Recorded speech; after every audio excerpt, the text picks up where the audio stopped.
على محمد وعلى آل محمد كما صليت على إبراهيم وعلى آل إبراهيم إنك حميد مجيد. اللهم بارك على محمد وعلى آل محمد كما باركت على إبراهيم وعلى آل إبراهيم إنك حميد مجيد.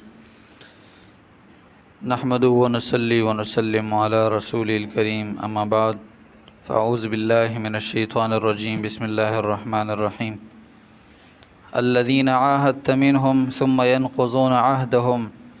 في كل مرة وهم لا يتقون فإما تثقفنهم في الحرب فشرد بهم من خلفهم لعلهم يذكرون وإما تخافن من قوم خيانة فانبذ إليهم على سواء إن الله لا يحب الخائنين. الذين عاهدت منهم، جن کی کیفیت یہ ہے کہ آپ ان سے عہد کر چکے ہیں، ثم ينقضون عہدهم، پھر اس کے بعد وہ اپنے اس عہد کو توڑتے ہیں، فی کل مرۃ، ہر بار، وہم لا یتقون، وہ ڈرتے نہیں ہیں وہ. فإما تثقفنهم فی الحرب، اگر آپ ان پر غلبہ پا لے جنگ کے اندر، فشرد بہم، تو ان کو ایسی سزا دے دے تاکہ اس کے ذریعے سے بھاگ جائے، من خلفہم، جو اس سے پیچھے لوگ ہیں، لعلہم یذکرون، تاکہ وہ نصیحت حاصل کر لے، اس سے عبرت حاصل کر لے. وَإِمَّا تَخَافَنَّ مِنْ قَوْمٍ، اگر آپ کو کسی قوم سے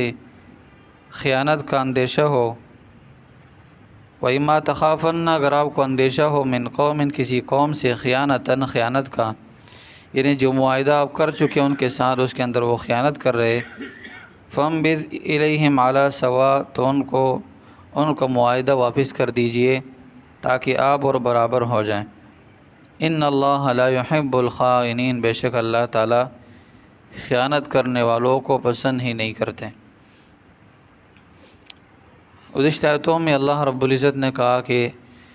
زمین پر سب سے چلنے والوں میں سے سب سے بدترین جانور کون سا ہے، سب سے بدترین مخلوق کون سا ہے، وہ ہے جو اللہ تعالیٰ کے احکامات کو نہیں مانتا، اللہ تعالیٰ پر ایمان نہیں لاتا. تو وہ پہلے عام کافروں کا ذکر تھا، یعنی جو مکے کے کافر ہو یا مدینے کے ہو، جو بھی ہو. یہاں پر خاص لوگوں کا تذکرہ ہے جو مدینے کے اندر یہود تھے کافروں کی شکل میں، وہ اس سے مراد ہے. حضور نبی کریم صلی اللہ علیہ وسلم جب مدینہ منورہ آئے تو دیکھا یہاں پر مختلف قبائل ہے، مختلف لوگ ہیں، مختلف قبیلوں والے لوگ ہیں. لہذا حضور نبی کریم صلی اللہ علیہ وسلم نے سب کے ساتھ معاہدہ کیا. معاہدہ یہ تھا کہ ہم مدینہ کے اندر رہیں گے، جتنی بھی قومیں ہیں اور جس مذہب سے تعلق رکھنے والی قومیں ہیں، سب کو مذہبی آزادی حاصل ہوگی، یعنی اپنے مذہب کے مطابق، اپنی شریعت کے مطابق، اپنی کتاب کے مطابق وہ عمل کر سکتے ہیں، زندگی گزار سکتے ہیں. اور ہر قبیلہ جو ہے وہ مظلوم کا ساتھ دے گا، ظالم کا ساتھ نہیں دے گا، چاہے وہ ظالم اپنے قبیلے کا کیوں نہ ہو، لیکن ظالم کا ساتھ نہیں دیا جائے گا، مظلوم کا ساتھ دیا جائے گا. اور اس طرح ہم اب اندر مدینہ کے اندر جو ہے امن و امان کو برقرار رکھیں گے، یعنی آپس کے اندر اختلافات، جھگڑوں سے اور اس طرح قتل و قتال سے ہم پرہیز کریں گے، ایک دوسرے کے ساتھ نہیں لڑیں گے. اسی طرح باہر سے دشمن اگر آئے گا تو سب مل کر اس کا مقابلہ کریں گے. یہ معاہدہ ہوا تھا،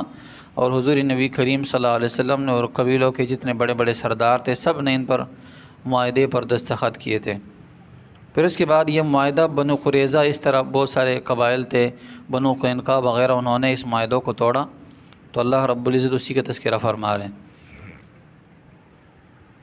الذین عاہدت منہم، وہ لوگ جس سے آپ معاہدہ کر چکے ہیں،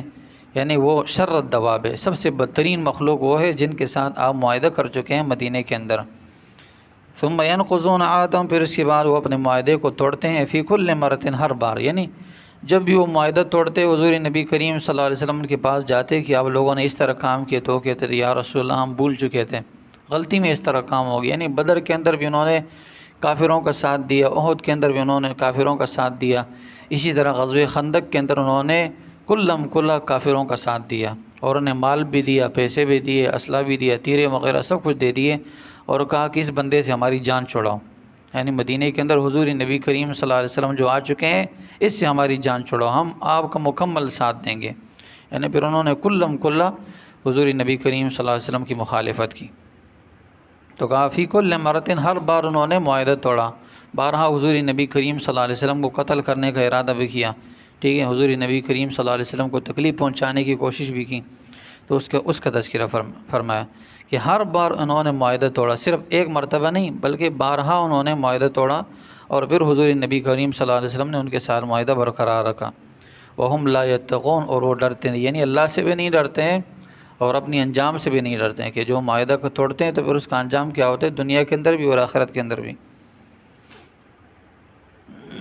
فَإِمَّا تَثْقَفَنَّهُمْ فِي الْحَرْبِ، اللہ فرما رہے کہ اگر آپ ان پر کیا کر لیں، غلبہ پا لے جنگ کے اندر، فَشَرِّدْ بِهِمْ، تو ان کو ایسی سزا دے دے کہ اس کے ذریعے سے بھاگ جائے من خلفہم، جو ان کے پچھلے لوگ ہیں، لعلہم یذکرون، تاکہ وہ نصیحت حاصل کر لیں۔ تو یہ بنو قریظہ جب انہوں نے معاہدے کو توڑا تو حضور نبی کریم صلی اللہ علیہ وسلم نے غزوہ خندق سے لوٹنے کے بعد ان کا رخ کیا۔ حضرت جبرائیل علیہ السلام آ گئے اور آپ علیہ السلام کا حکم کر دیے کہ ان کی طرف چلیے، اور ان کے جتنے بھی لوگ تھے تو حضور نبی کریم صلی اللہ علیہ وسلم نے پھر ان کو ایسی سزا دی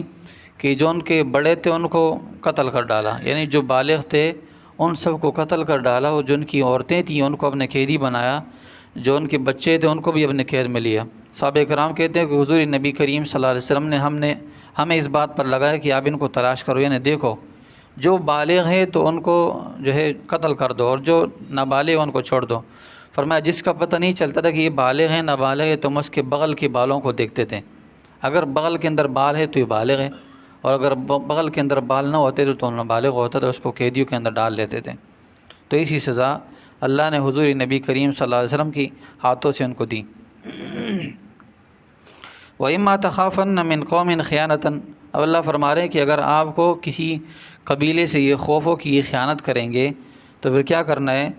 فَمْبِزْ إِلَيْهِمْ عَلَىٰ سَوَاءٍ، ان کا معاہدہ ان کو واپس کر دے یعنی ان کا معاہدہ توڑ دیں، ان کے ساتھ جو معاہدہ آپ نے کی وہ توڑ دیں۔ تو یہاں علماء نے لکھے کہ اگر گمان ہو کہ یہ فلاں قبیلہ معاہدے کو توڑے گا یا خیانت کرے گا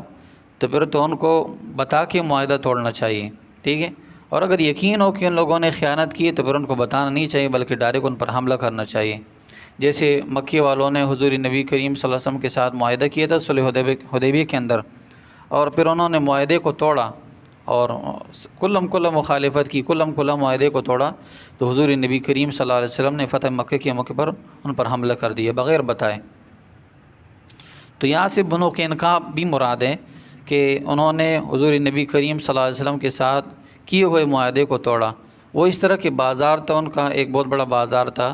وہاں ایک مسلمان عورت چلی گئی اور سونا وغیرہ خریدنے کے لیے، تو وہاں جتنے بھی یہود تھے وہ سارے کے سارے جمع ہو گئے اور عورت سے کہا کہ پردہ ہٹا دو، یعنی برقع وغیرہ ہٹا دو، اور جو آپ نے حجاب کیا اپنا چہرہ چھپایا اس کو دکھاؤ۔ تو وہ عورت انکار کیا اور نہ مانی، تو وہ جو سونار تھے اس نے کسی طریقے سے اس کا پلو جو تھا وہ کسی جگہ باندھ لیا، عورت کو کوئی خبر نہیں، جب اٹھنے لگی تو اس کا سارا چہرہ ظاہر ہو گیا، ٹھیک ہے، تو وہ چیخنے لگی، چلانے لگی۔ وہاں ایک مسلمان تھا، انہوں نے غیرت کے اندر آ کر کہ یہ مسلمان عورت کی اس طرح اس کے ساتھ نازیبہ حرکات کی جا رہے ہیں، لہذا اس یہودی کو قتل کر ڈالا۔ جب یہودی کو قتل کر ڈالا تو وہاں جتنے بھی یہود تھے انہوں نے اس مسلمان کو پکڑا اور اس کو بھی قتل کر ڈالا۔ تو اس کے بعد حضور نبی کریم صلی اللہ علیہ وسلم نے جو ہے ان کے ساتھ معاہدہ توڑا،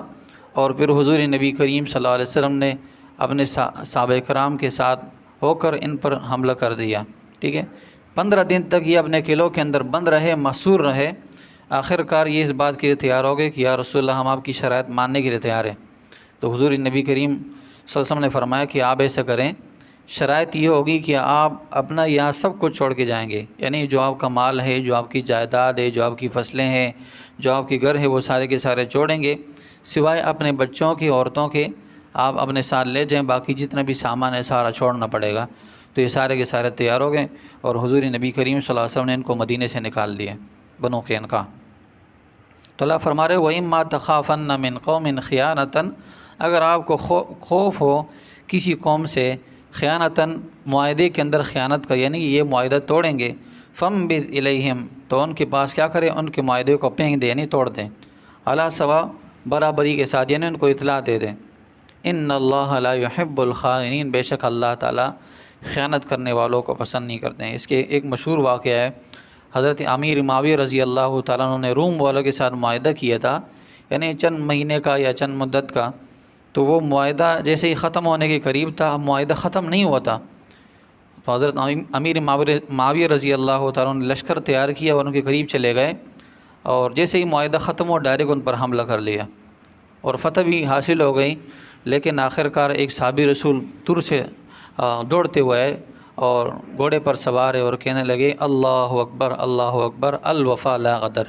یعنی وفا، جو معاہدہ آپ نے کیے اس کو توڑے نہیں، جب تک وہ ختم نہ ہو جائے، یعنی آپ ان کو اطلاع دے دے کہ ہمارا اور آپ کا معاہدہ جو تھا وہ ختم ہو گیا، اب اس کے بعد آپ بھی تیار رہے، ہم بھی تیار رہیں گے۔ تو حضرت امیر معاویہ رضی اللہ تعالیٰ عنہ نے حضور نبی کریم صلی اللہ علیہ وسلم کا یہ قول سنتے ہوئے سارے لشکر کو حکم دیے کہ جاؤ نکلو۔ شہر فتح ہو چکا تھا،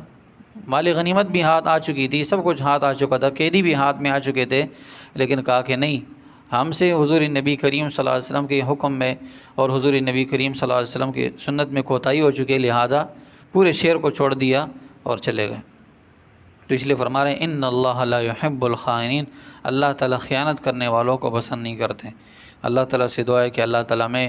ان تمام باتوں کو سمجھنے کی توفیق عطا فرمائے۔ آخر دعوانا ان الحمد للہ رب العالمین۔